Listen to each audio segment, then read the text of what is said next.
കേരളക്കരയെ കണ്ണീരിലാഴ്ത്തിയ ദിവസമാണിന്ന്. കുവൈത്തിലെ ആ ഒരു തീപിടുത്തം 22 മലയാളികളുടെ ജീവനാണ് നഷ്ടമായത്. പല ആഗ്രഹങ്ങൾ നിറവേറ്റാൻ വേണ്ടിയിട്ടാണ് പലരും പ്രവാസ ലോകത്തേക്ക് പോയത്. പിന്നീട് അവിടെ സംഭവിച്ചത് ഇത്തരത്തിലുള്ള ഒരു കാര്യവും. ഇപ്പോൾ അതുമായി സംബന്ധിച്ച് പലതരത്തിലുള്ള വാർത്തകളാണ് പുറത്തു വരുന്നത്. എന്തുകൊണ്ടാണ് അങ്ങനെ ഒരു അപകടം അവിടെ സംഭവിച്ചത് എന്ന് കുവൈത്തി അധികൃതർ തന്നെ കണ്ടുപിടിച്ചിരിക്കുകയാണ്. ആദ്യമെല്ലാം ന്യൂസുകളിലും കാര്യങ്ങളും വന്നിരുന്നത് ഗ്യാസ് സിലിണ്ടറുകൾ പൊട്ടിത്തെറിച്ച് ഉണ്ടായ ഒരു അപകടമാണെന്നാണ് വന്നിരുന്നത്. എന്നാൽ ഇപ്പോൾ സെക്യൂരിറ്റി ക്യാബിലൊക്കെ അവർ നല്ല രീതിയിൽ പരിശോധന നടത്തിയപ്പോൾ ഇതിന്റെ യഥാർത്ഥ കാരണം കണ്ടുപിടിച്ചിരിക്കുകയാണ്. ഒരു വലിയ തോതിലുള്ള ഷോർട്ട് സർക്യൂട്ട് ഉണ്ടായത് മുഖേനയാണ് ഇത്തരത്തിലുള്ള തീപിടുത്തം നടന്നിട്ടുള്ളത്. സെക്യൂരിറ്റി ക്യാബിലാണ് ഇങ്ങനെയൊരു ഷോർട്ട് സർക്യൂട്ട് സംഭവിച്ചത്. ഇങ്ങനെ ആ ഒരു ഷോർട്ട് സർക്യൂട്ട് ഉണ്ടാകുന്ന സമയത്ത് അവിടെ കുറേ അധികം ഗ്യാസ് സിലിണ്ടറുകൾ ഉണ്ടായിരുന്നു. താഴത്തെ ഭാഗത്താണ് ഇവരുടെ മെസ്സും കാര്യങ്ങളൊക്കെ ഉള്ളത്. അവിടെ വെച്ചാണ് ഇത്തരത്തിലുള്ള കാര്യങ്ങൾ സംഭവിക്കുന്നത്. അപ്പോൾ അവിടെ സ്വാഭാവികമായിട്ടും കുറേ അധികം ഗ്യാസ് സിലിണ്ടറുകൾ ഉണ്ടായിരുന്നു. പിന്നെ കൂടാതെ മുകളിൽ താമസിക്കുന്നവരുടെ അടുത്തും ചെറിയ ചെറിയ ഗ്യാസ് സിലിണ്ടറുകൾ ഉണ്ടായിരുന്നു. പോരാത്തതിന് ഇവർ റൂം തിരിക്കാൻ വേണ്ടി ഉപയോഗിച്ചിരുന്ന സാമഗ്രികൾ നല്ല രീതിയിൽ കത്തി എന്നുള്ളതാണ്. അതായത് പല വ്യക്തികളും ഇങ്ങനെ റൂം പാർട്ടീഷൻ ചെയ്തിട്ടാണ് അവിടെ കഴിയുന്നത്. അങ്ങനെ അതിന് വേണ്ടിയിട്ട് അവർ ഉപയോഗിച്ചിരുന്ന സാമഗ്രികൾ എന്തോ ഷീറ്റോ അങ്ങനെ എന്തെങ്കിലും ആയിരിക്കാം. അത് നല്ല രീതിയിൽ കത്തി നല്ല രീതിയിലുള്ള പുക പോയി എന്നുള്ളതാണ്. അത് ആ ഒരു സാമഗ്രിയിൽ നിന്നാണ് വൻതോതിലുള്ള പുക വന്നിട്ടുള്ളത്. അങ്ങനെ പുക ഏറ്റവും മുകളിലുള്ള നിലകളിലേക്ക് എത്തുകയും അവിടെയുള്ള കൂടുതൽ ആളുകളും മരണപ്പെടാൻ കാരണവും ആ പുക ശ്വസിച്ചാണ് എന്നുള്ളതാണ്. അങ്ങനെയുള്ള റിപ്പോർട്ടും കാര്യങ്ങളാണ് ഇപ്പോൾ പുറത്തു വരുന്നത്. ഇതുമായി സംബന്ധിച്ചൊരു വീഡിയോ എൻ്റെ ശ്രദ്ധയിൽപ്പെടുകയുണ്ടായി. അതായത് ഇതിന്റെ ഈ ഫ്ലാറ്റ്, ഈ തീ പിടിക്കുന്ന ഫ്ലാറ്റിന്റെ NBTCയുടെ നേരെ മുൻവശത്തുള്ള ഒരു ഫ്ലാറ്റ് ഉണ്ട്. അതിലുള്ള ഒരു പയ്യൻ ചില കാര്യങ്ങൾ പറയുന്നുണ്ട്. ജസ്റ്റ് അതൊന്ന് ഇവിടെ ഒന്ന് കേൾപ്പിച്ചു തരാം. പിന്നെ ഈ എബ്രഹാം മാത്യു എന്ന് പറഞ്ഞ ആളാണ്, നമ്മളെ കോട്ടയംകാരനാണ്. അയാൾക്കുള്ളതാണ് ഈ കമ്പനി. കുവൈറ്റിലെ ഏറ്റവും വലിയ കമ്പനിയാണ് NBTC, നാഷണൽ ബത്ത ട്രേഡിംഗ് കമ്പനി. കുവൈറ്റിലെ ഏറ്റവും വലിയ കമ്പനിയാണ്, മലയാളിയാണ്.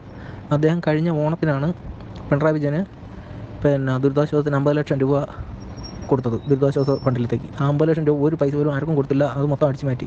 ഇയാൾക്കുള്ള ആ വീഡിയോ ഇപ്പോഴും കിടപ്പുണ്ട് യൂട്യൂബിലെല്ലാം. ഇയാൾ പറയുന്നത് ഇയാൾക്ക് വാർത്തം പറ്റിപ്പോയി എന്ന് പറയുന്ന ഒരു വീഡിയോ. അതും ഇപ്പോഴത്തെ മോദി സർക്കാരിൻ്റെ മൂന്നാം മോദി സർക്കാരുമായിട്ട് ബന്ധിപ്പിച്ചിട്ട് എനിക്കൊരു സംശയം. കാരണം ഫയർഫോഴ്സിൻ്റെ പ്രാഥമിക നിഗമനം എന്ന് പറഞ്ഞാൽ താഴത്തെ നിലയിൽ മാത്രമാണ് ഗ്യാസ്, അതായത് മെസ്സുള്ളത്. മുകളിലത്തെ നിലയിലേക്ക് മെസ്സോ ഗ്യാസോ സാധനമൊന്നും അലോഡില്ല. താഴത്തെ നിലയിൽ ഫ്ലാറ്റിൽ മാത്രമാണ്, താഴത്തെ മാത്രമാണ്, ഗ്രൗണ്ട് ഫ്ലോറിൽ മാത്രമാണ് മെസ്സുള്ളത്, കുക്ക് ചെയ്യാനും എല്ലാത്തിനുള്ള. അവിടെ നിന്നാണ് ഗ്യാസ് ലീക്കായിരിക്കുന്നത്. അങ്ങനെ ഒരു ഗ്യാസ് ലീക്കായി കഴിഞ്ഞാൽ 5 നിലയുള്ള ബിൽഡിങ്ങാണ്. ഈ 5 നില വരെ ഒരേപോലെ ഗ്യാസ് സ്പ്രെഡ് ചെയ്യണമെന്നുണ്ടെങ്കിൽ ഒരിക്കലും നടക്കുന്ന സംഭവമല്ല. അത് ഒരിക്കലും അങ്ങനെ ഗ്യാസ് സ്പ്രെഡ് ആവില്ല. അത് ഒരു ഗ്യാസ് കുറ്റിന്ന് അത്രയും 5 നില വരെ അത്രയും ഇതായിട്ട് പോകില്ല. 5 നിലയും ഒരുപോലെ കത്തിയതാണ്. അപ്പോൾ അതിലെന്തെങ്കിലും മാസത്തിനോ എന്തെങ്കിലും ഉണ്ടോ അതൊക്കെ ഇനിയിപ്പോൾ അവർ കണ്ടുപിടിക്കും. അവർ നമ്മുടെ നാട്ടിലെ പോലീസ് കൈക്കൂലി ഓടിക്കുന്നവരല്ലല്ലോ. അവരത് കണ്ടുപിടിക്കും.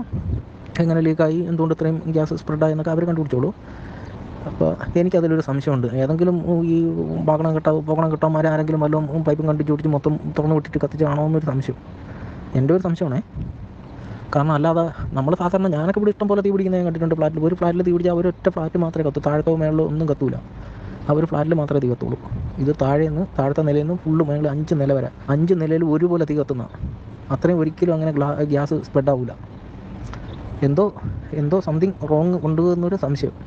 ഇതിലെന്തോ ഇവൻ ഇവിടെയുള്ള സർക്കാരിനെ പറ്റിയൊക്കെ പറയുന്നുണ്ട്. അതെന്തോ അതുമായി സംബന്ധിച്ച് നമ്മളൊന്നും സംസാരിക്കുന്നില്ല.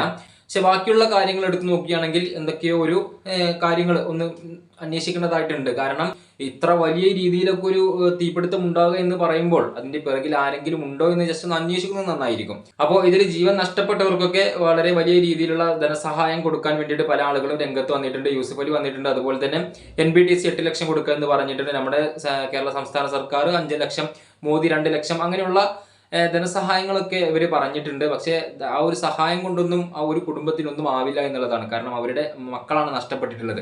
പല ആഗ്രഹങ്ങൾ നിറവേറ്റാൻ പോയിട്ടുള്ള വ്യക്തികളാണ്.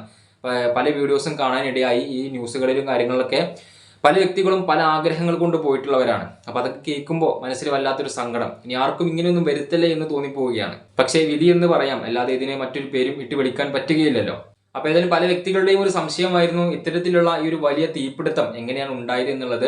അതിന്റെ കാരണങ്ങളും കാര്യങ്ങളുമാണ് ഇപ്പോൾ പുറത്തു വന്നിട്ടുള്ളത്. അതാണ് ജസ്റ്റ് നമ്മൾ നേരത്തെ പറഞ്ഞത്. സെക്യൂരിറ്റി ക്യാബിൽ നടന്നിട്ടുള്ള ഒരു ഷോർട്ട് സർക്യൂട്ട് മുഖേനയാണ് ഉണ്ടായിട്ടുള്ളത്. പിന്നീട് അവിടെ കുറേ ഗ്യാസ് സിലിണ്ടറുകൾ ഉണ്ടായിരുന്നു. കൂടാതെ റൂം പാർട്ടീഷൻ ചെയ്യാൻ വേണ്ടിയിട്ട് വെച്ചിരുന്ന സാധനങ്ങൾ നല്ല രീതിയിൽ ആളിക്കത്തുകയും നല്ല രീതിയിൽ പുക വരികയും ചെയ്തു. ഈ ഒരു ഫ്ലാറ്റിൽ 72 മുറികളായിട്ടാണ് ഇവർ ഉണ്ടാക്കിയിട്ടുള്ളത്. അപ്പോൾ ഇതിൽ 196 ആളുകളാണ് നിലവിൽ താമസിക്കുന്നത്. അതിൽ നൈറ്റ് ഷിഫ്റ്റ് ആയിട്ട് 20 ആളുകൾ ജോലി സ്ഥലത്താണ്. അപ്പോൾ അവരെ കൂട്ടാതെ പിന്നീട് അവിടെ 176 ആളുകളാണ് ഉണ്ടായിട്ടുള്ളത്. പക്ഷേ ചുരുക്കത്തിൽ പറഞ്ഞാൽ അവിടെ സംഭവിച്ച കാര്യം ഇങ്ങനെയായിരുന്നു. അവരെല്ലാം തന്നെ ഉറക്കത്തിലായിരുന്നു. ആരും തന്നെ ഒന്നും അറിഞ്ഞിട്ടില്ല. പല വ്യക്തികളും പുക വന്നതിന് ശേഷമാണ്, പുക വന്ന് അത് ശ്വസിച്ച് നല്ല രീതിയിൽ ശ്വസിച്ചതിന് ശേഷം മാത്രമാണ് ഇങ്ങനെ താഴെ തീപിടുത്തം നടക്കുന്നുണ്ട് എന്ന് അറിഞ്ഞത്. പക്ഷേ താഴത്തേക്ക് ഇറങ്ങി ഓടാൻ പറ്റില്ലല്ലോ, കാരണം അവിടെ തീയാണ്. അപ്പോൾ പല വ്യക്തികളും മുകളിൽ നിന്ന് എടുത്ത് ചാടുകയാണ് ചെയ്തത്. അങ്ങനെയും മരണം സംഭവിച്ചവരുണ്ട്. കൂടാതെ പുക ശ്വസിച്ച് കുഴഞ്ഞു വീണ് മരണം സംഭവിച്ചവരുണ്ട്. അപ്പൊ ഏതായാലും ഇവരുടെ കുടുംബങ്ങൾക്ക് ഇതെല്ലാം മറികടക്കാനുള്ള, ഈ ദുഃഖങ്ങളെല്ലാം മറികടക്കാനുള്ള അനുഗ്രഹം ദൈവം കൊടുക്കട്ടെ എന്ന് തന്നെ പറയാം.